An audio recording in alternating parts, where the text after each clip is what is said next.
Hi guys, I hope you're all okay. Today I'm gonna be doing a different sort of video where I talk about something more personal to me.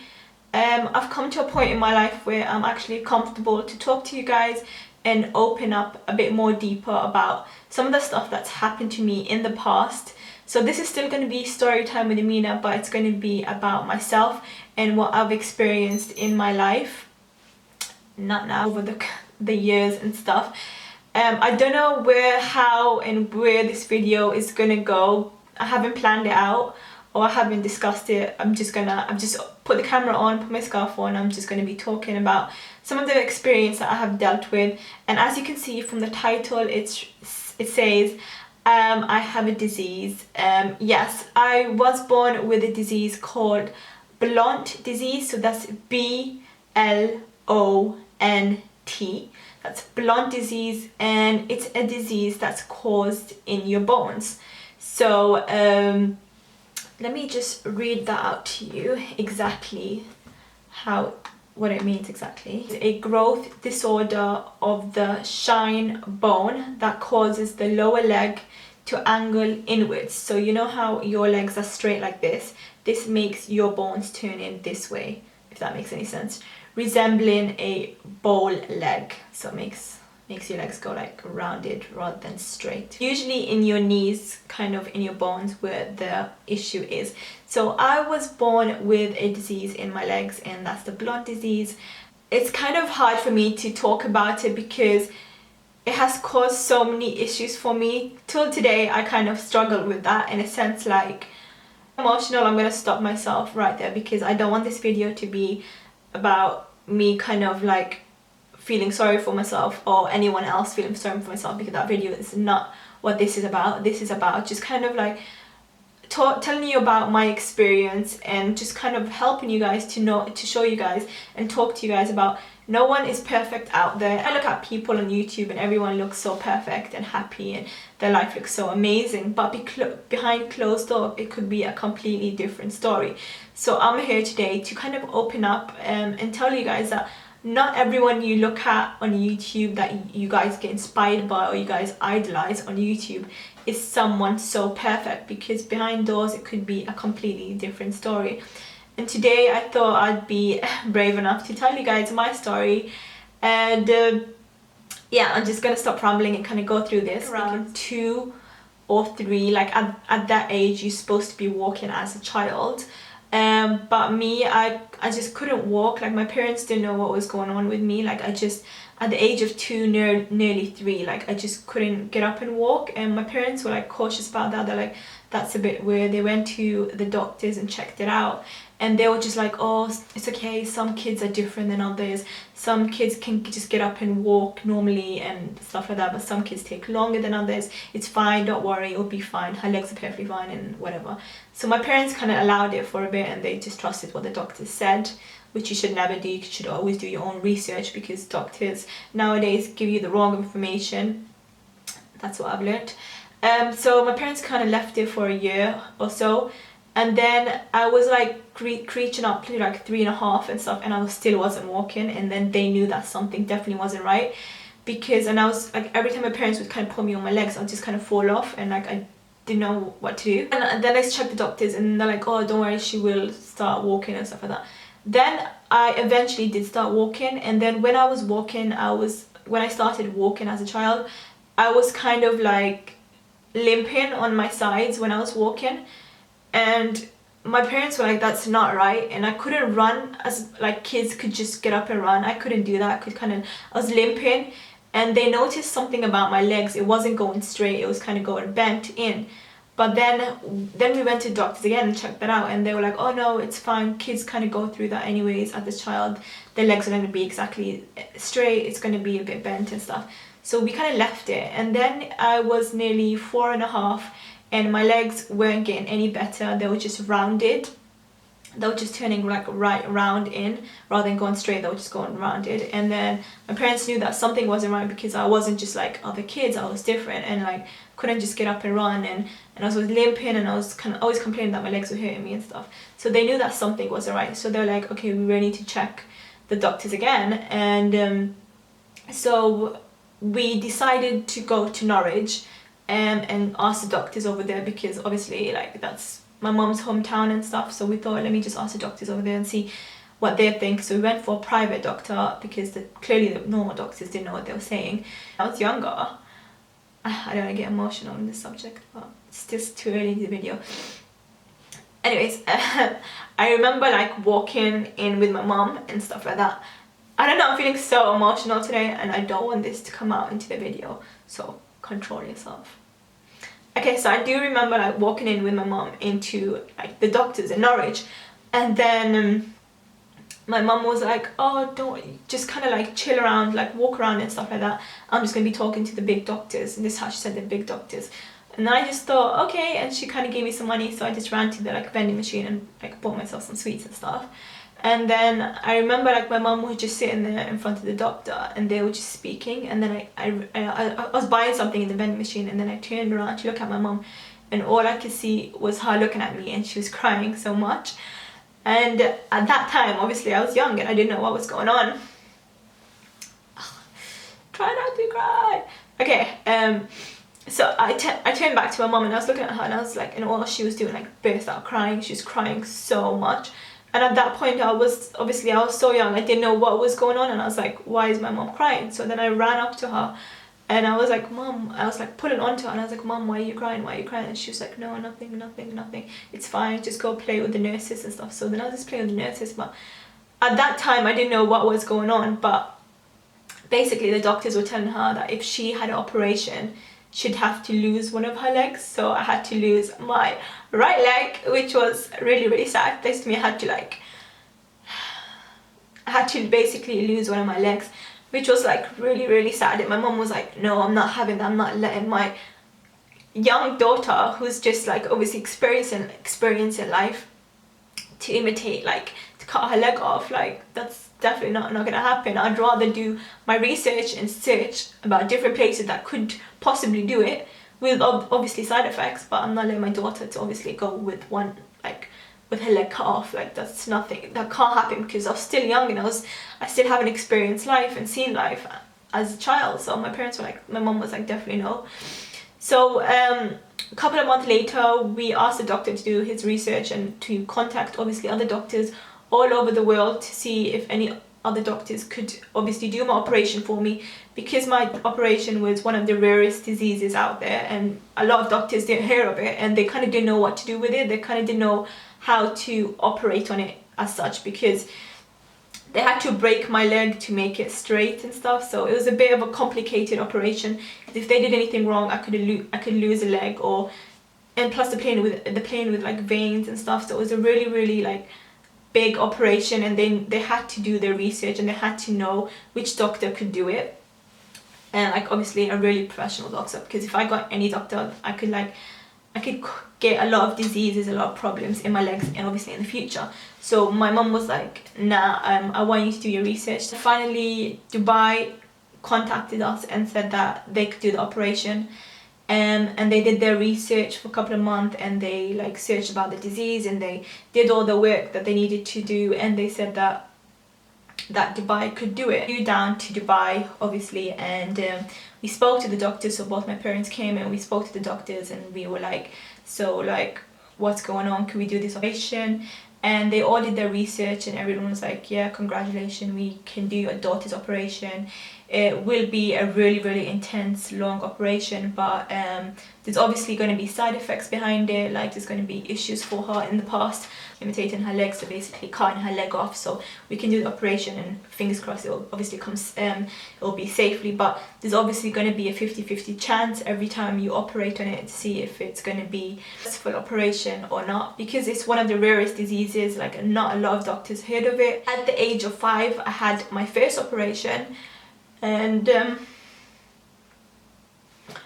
don't want to get emotional. It's just bringing back so much memories to me, and like really, really harsh memories, because all I remember my childhood was just being in the hospital and like doctors and stuff like that. Oh, that's all my memory as a childhood. All I can, like if I was just to sit down and think about my past as a child, all I can just remember is just me being in the hospital. And it's not fair, because no child should really go through that. every child should have like good memories of them traveling different places and seeing stuff and making friends and stuff. But all I could really remember is just me being in hospital all the time. And I used to ask my mum, like, Mum, this is not fair. I want to be out and enjoying my time with friends and making friends and doing this and doing that. But they were all like, no, you can't until you do this because it's for your own benefit. And at that time, I didn't know what they meant by benefit. They were like, no, you need to, and they would push me. And I was like, I hated my parents at that point. I was like, why are you forcing me to do something that I don't want to do? But now looking back at it, I'm more than thankful for them pushing me to do it, because I've come out the other end. I'm happy and I'm fine, you know, I'm fine. And just want to make this video out because if whatever your parents do, whatever they force you to do, whatever they push you to do something, it's all for your benefit. They do it because they care for you. They honestly really do care for you. And at that point you might be thinking, no, I don't want to do it and I hate them, but they honestly do stuff because they care about you and they love you and they want the best for you. And at that point you won't see it because you're really angry, you're really upset, but it is really true. They do that. They do it because they care. So I had my first operation and it was so hard for me because it was so painful. Like at my first operation, I had both my legs done, both my legs operated on in the same operation. So one operation, they did both legs, and it was so painful. Like I remember coming out and I was just like screaming, and it was hard because like I never experienced such a pain like that. And I was in like so much pain as like a 5-year-old. I'm crying my eyes out because I was in so much pain, and I kept on asking, I kept on pressing, like, you know, in my bed there was like a buzzer every time I went to call the nurse. And I remember just pressing it, and they used to come running up to me thinking that something bad happened. I was like, just give me more medication because I can't take this pain. And I used to just look at my mom and like cry, and I used to pull her hand and like, I used to say to Mom, help me because this pain is like unbearable, like I can't take it. Even though they gave me like loads of medication and stuff, it's still like it wasn't helping because it was such a painful operation. Let me kind of talk to you about the operation and what they had to do. Okay, so here's my legs. It was rounded and they had to kind of break the bone and then put some metal pieces inside to kind of push it to make my legs look straight, so my legs can be straightened like that. And so I had to like be in a plaster for a couple of months with like massive, like I'd say to you, it was literally about this big metal sort of pieces in my legs. So my legs were like that. I had to have like pieces, metal pieces in, and with a plaster. So I was in plaster for like 2 to 3 months, and it was like a plaster from my toes all the way up to my inner thigh, so it was covering all my leg. And I had to be, and it was really hard, thick plaster that you can't walk in. You can definitely not walk in. You can just obviously slide yourself or be in a chair. So that's kind of how it was. My first operation, the doctor said you have to have it every 2 years because it's about you growing. So girls stop growing when they're about 18, I believe. And when I heard that, I always like to my mom, that's definitely not happening because I'm definitely not going to do that. And my mom was just like, yeah, you're not going to do that. They're just being silly, you know, don't worry about them. And so anyways, I had it in the summer holidays of my school, and I just I didn't do nothing the rest of my holidays. I was just at home in plaster and just doing nothing because I couldn't walk. I could just slide myself around the house with a blanket underneath me, just push myself like that, because I couldn't walk for 2 months. And I used to look outside and everyone used to be out having fun in the sun. And my sisters used to always be out, my brother, and I used to just look at them and I used to just cry my eyes out in my room and think, why is this me? This is not fair because I want to be out enjoying myself. It's my summer holidays, I want to be enjoying myself. But obviously I couldn't, so I just used to be home and I used to just think, and I used to get so depressed and stuff like that. The doctor spoke to us and said, you're going to have side effects behind this, and the side effects is I'm going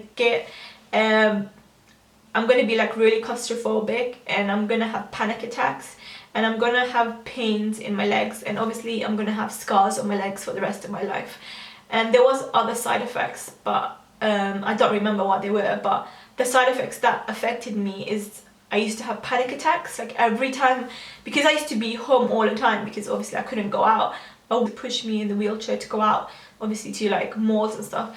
I used to get really panicky, and I used to kind of like be screaming and saying, "My mom, leave, leave, leave, take me out, I can't take this, I'm gonna faint, I'm gonna," and I used to get really, really severe panic attacks, like so bad. And then I stayed home most of the time, and I got really, really depressed because, and I felt really bad because I always used to tell my mom, stay with me at home, because all my brothers and sisters used to go out, and my mom obviously wanted to go out and enjoy herself, but I used to always say to her, please stay with me, I don't want to be by myself. But obviously sometimes I used to just be alone, and it used to be just me at home alone in my room crying and just being depressed. Then they took the plaster off and taken the metal pieces out, and then when they did that, when they took the metal pieces out, I had to change my plaster and put another plaster for another month or a couple of weeks. So then it was the same deja vu where I couldn't walk. Obviously I was just in a wheelchair the whole time, and then I had to go back where they had to take it off. And when they took it off, it was something completely different for me, because the next side effect was the fact that I couldn't walk. So every time I had to do an operation, I had to be in plasters, and every time they took the plasters off, I had to learn how to walk again, which doesn't make no sense, but I couldn't walk. Like, I lost sensation in my legs where I just couldn't walk, and I had to get like professionals to kind of hold me and like teach me how to walk again, because every operation it kind of had side effects where it just enabled you to walk. So I had to teach myself to walk again. And I remember I had to go back to the doctors and go to these like sessions where you'd get like obviously specialists to hold you and kind of teach you how to walk. And it was so hard, because I remember just thinking to myself, how do I not know how to walk? And I really didn't, because every time I'd get up, I'd fall back on my bum again, and I just didn't know how to walk. So I had to have a lot of sessions where I had to where I had to like kind of stand on my own 2 feet and start walking again. And we take it for granted just getting up. We take it for granted just getting up and walking, but there's actually people out there who literally can't walk. And that was me. I couldn't walk, and I kind of like, it stopped and it hit me, and I was like, wow, there's some people out there who literally can't walk, and we just take advantage to get up and walk, and we have the ability to do so. And at that point I didn't know how to walk, and it was so hard for me, because I just wanted to get up and walk like normal people, but I just couldn't. And it was so hard for me. And then session after session, obviously I started to walk slowly. I used to kind of just walk and then to the next chair, or walk to the next chair, and I used to have like chairs around me just at home to teach me how to walk, like, you know, a few steps at a time. And yeah, eventually I started to walk, and I was good, and I was fine. And when I used to go out, because my legs weren't, like, every time they operated, it wasn't going to be one operation that fixed my legs completely, because that was never going to happen. So they kind of did operations to kind of fix it every single time. But anyways, every time I used to wear trousers, everyone used to look at me and used to take the mick at me, because my legs were rounded. And that time was the most hardest time for me, especially at school, because people used to like bully me and take the mick at me. Yeah, so people used to bully me and like take the mick at me and say, oh my god, look at you, look at your legs, you're disabled, you're not worth living for, you're just a piece of rubbish, you're not worth living for, you're just whatever. And I used to get really severe panic attacks, and that caused it even more. So I used to hate going to school every day, because I know everyone's going to be looking at me, taking the mick at me and being horrible. And I kind of told my mom that I don't want to go to school anymore, and my mom's like, no, you have to. And then thank God I made 2 best friends who were sisters. They were like my best friends, and they took care of me. So anyways, I had to repeat that every 2 years of my life. I had to have operation, and the same deja vu used to happen where I had to be in operation, and I kind of had to say goodbye to my mom and dad, and I didn't know if this operation was going to be successful or not. And I had to take that in consideration every time I had to go in operation, and I had to say my goodbyes before I operate. And it was so hard, because I didn't know whether it will be successful when I wake up or not. I do that anyways every 2 years of my life, and I had to like do it and then be in plasters for a couple of months and take the plasters off and then learn how to walk again, and I had to do that every single time. I remember in my second operation, it got so bad that I said to the doctor said to me that I had to operate one leg at a time. So one day I'll do this, like I'll have an operation on this leg, and then a week later I'll have an operation on that leg. So basically altogether I had 7 operations on my legs, and now I've got scarring all over my legs and on the sides of my legs and stuff. And it used to be hard for me because every time if I wanted to go swimming, even now if I want to go swimming, I have to wear like really long trousers because I've got scars all over my legs. And I used to feel so bad because when I used to wear 3/4 trousers and people used to look at me, they used to talk about me, and they used to like, oh my god, they used to point fingers at me like, look at her, she's got scars on her legs, what's wrong with her, this, that and the other. And it used to be so hard for me because I used to be like, I've already gone through so much, why is people still taking the mick at me and being horrible to me? But yeah, anyways, like till now it's affected me in a sense, like I'll never be 100% comfortable with my legs and how it looks. Like even with my husband, I'm so blessed to have, I'm so blessed to have Adil as my husband because I don't want to cry. Yeah, I'm so blessed to have Adil as my husband because he has been like the best husband ever. He has looked after me and he's done so much for me. He tells me how beautiful I am and how I don't need anything to make me look beautiful. Video is going to be so hard to film, but it is, because it brings back so much memories of my life, and like memories that I used to just brush off and kind of forget about. But it does play a massive impact in how you feel and how I am as a person now. Like it plays a massive impact because I'll always be insecure with myself, because it basically all this, how you were born as a child makes a massive impact of how you are today as a person. That's known. And because of all the past experience I've been through as a child, it makes me cautious now about how people would look at me and judge me. So it's just hard, but nevertheless, I'm so blessed to have Adil as my husband because he has been amazing. He has been so supportive.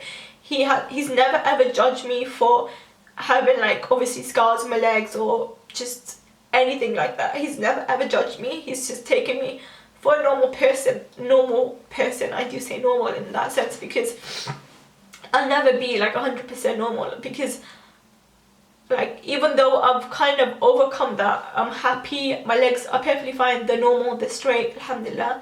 Like I've kind of overcome that, but I'll never be 100% because I'll always have this thing in me from when I was younger, that I'll always have this thing in me where like I'm kind of cautious about what people think about me, because I've kind of got that because I used to get bullied and people used to judge me on how I looked on my legs and stuff like that. I'll always have that in me where I'm just going to keep on looking around me and thinking about what people think of me. Like every time a person walks past me and looks at me, I'm always going to think they're looking at my legs, or they're judging me, or they're judging me how I'm walking, or maybe how I'm limping and stuff like that. So I'm always going to have that in me.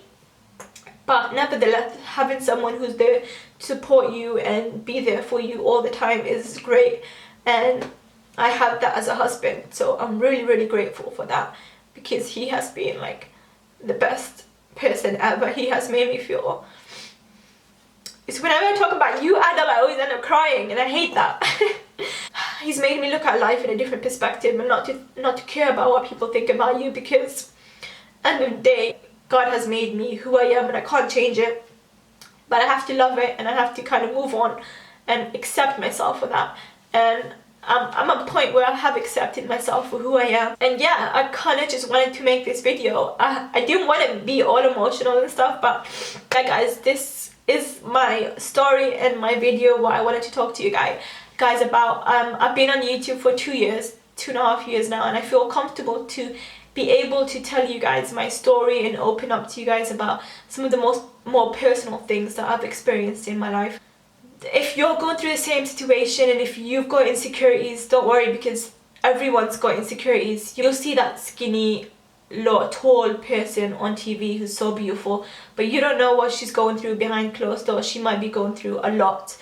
And we kind of just take that to our advantage. We take the media and make us feel really insecure about ourselves. Have to accept it in our lungs and be able to breathe and be able to enjoy life. He's given us another day to cherish life and look at life and be happy for what we have, because he's given us so much. There's people out there who's lost their lives. There's people out there who are struggling for their lives, and we are here, we're here able to talk, to breathe, to communicate, to go out, and we should be really, really thankful for that.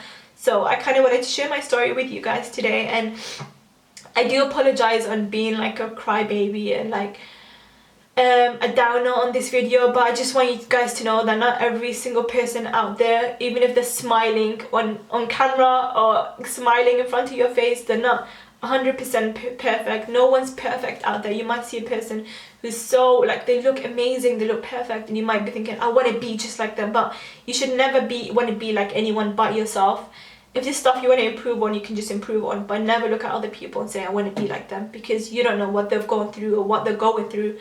So just be happy with what you have. I'm just gonna go now, and I hope this video helps you in any way or sort, just to accept yourself for who you are and be happy with what you have.